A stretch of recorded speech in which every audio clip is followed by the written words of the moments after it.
చెప్పండి. దీనిని ఒక రాజకీయ కక్షగా, ఒక రాజకీయ ఎజెండాతో, ఒక రాజకీయ అజెండా అనుకొని మనం అందరం ఇది గమనించాలి.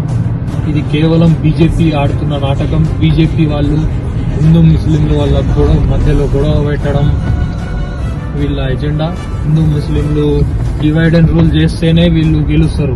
ఇది ఇంకా ఎంఐఎం మజ్లిస్ పార్టీ, వీళ్ళు ఒక రిలీజియన్ మీద బేస్ చేసుకుని రాజకీయం చేద్దామని వీళ్ళ ప్లాన్.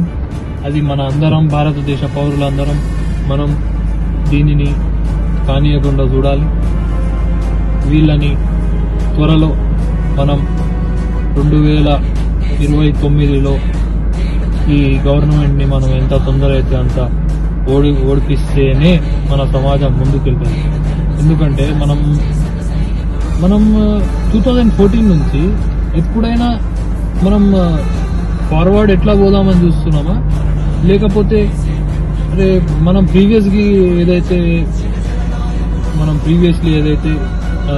ప్రాబ్లమ్స్ నుంచి బయటపడి ఈ స్టేజ్ లో మనం ఇండియా ఒక ఫ్యూచర్ స్టేజ్ కి పోతుంటే వీళ్ళు వచ్చి హిందూ ముస్లిం అనేది క్యాస్ట్ గురించి తీసుకొచ్చి గొడవలు తీసుకొస్తుంటే, క్యాస్ట్ సిస్టమ్ ఖతం చేయడానికి కదా మనం అంత లాస్ తెచ్చుకున్నది, కాన్స్టిట్యూషన్ మనం బిల్డ్ చేసుకున్నది దానికోసమే కదా.